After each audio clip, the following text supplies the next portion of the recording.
सांसद को थप्पड़ मारने वाली ये दलित बेटी कौन है? सच जानकर आप भी सोच में पड़ जाएंगे। पूरे देश में मचा हड़कंप जब एक लड़की ने सांसद को सरेआम जड़ दिया थप्पड़। दलित बेटी ने सांसद को क्यों मारा? एक थप्पड़ ने खोल दी पूरे सिस्टम की पोल। एक थप्पड़ और पूरा देश हिल गया। संसद की दीवारों से लेकर सोशल मीडिया तक हर जगह सिर्फ एक ही सवाल, ये दलित बेटी कौन है? उसने आखिर ऐसा क्यों किया? क्या यह गुस्सा किसी एक नेता पर था या पूरे सिस्टम पर? आइए जानते हैं आज की सबसे बड़ी, सबसे चौंकाने वाली खबर। वाराणसी के लंका चौराहे पर दर्जनों कैमरों की निगरानी में एक जनसभा चल रही थी। मंच पर थे सांसद श्रीकांत पांडे। 3 बार से संसद पहुंचने वाले बीपीजी नेता। भीड़ में नारेबाजी हो रही थी, लेकिन सब कुछ सामान्य लग रहा था। अचानक एक अहम की लड़की मंच की तरफ भागी। सुरक्षाकर्मी चौंक गए, लेकिन इससे पहले कि कोई उसे रोक पाता, थप्पड़।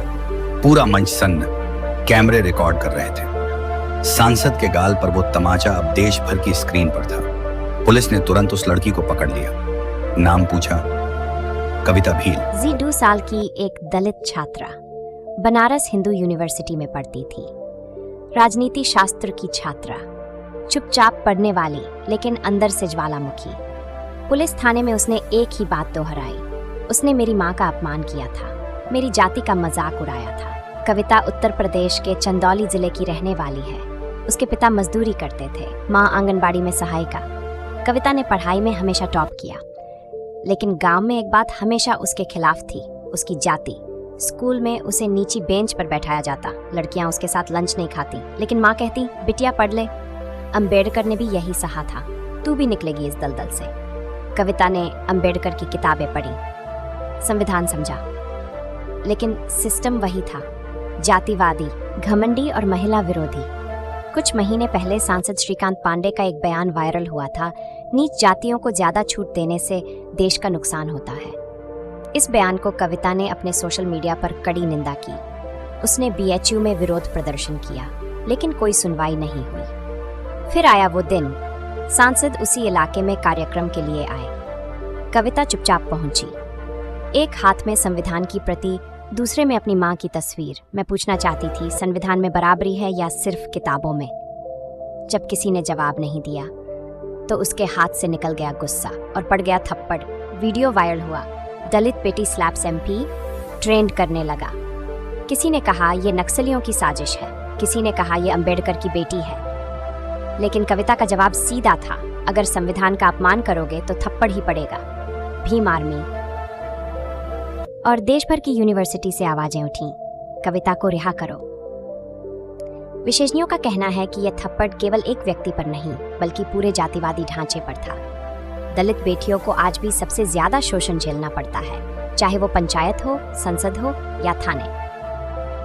एक दलित लड़की का थप्पड़ तब जन्म लेता है जब इंसाफ मर जाता है। कविता का विरोध केवल सांसद से नहीं था, वो उन सभी लोगों से था जो अंबेडकर के संविधान को जला चुके हैं मन में। जेल में कविता ने अपने वकील के माध्यम से एक पत्र भेजा। लिखा, मैं माफी नहीं मांगूंगी क्योंकि थप्पड़ किसी गुस्से से नहीं बल्कि न्याय के लिए था। मैं डॉक्टर अंबेडकर की बेटी हूँ, डरना मुझे आता नहीं। उसका ये पत्र हजारों युवाओं में जोश भर गया। देश भर में प्रदर्शन हुए। कविता भील अब एक नाम नहीं, आंदोलन बन चुकी थी। कुछ दलित सांसदों ने कविता का समर्थन किया। केंद्र सरकार ने कहा कानून अपना काम करेगा, लेकिन देश के लाखों लोगों ने कहा ये लड़की गुनहगार नहीं, एक आईना है। आज कविता जमानत पर बाहर है, केस अब भी चल रहा है, लेकिन वो पीछे हटने को तैयार नहीं।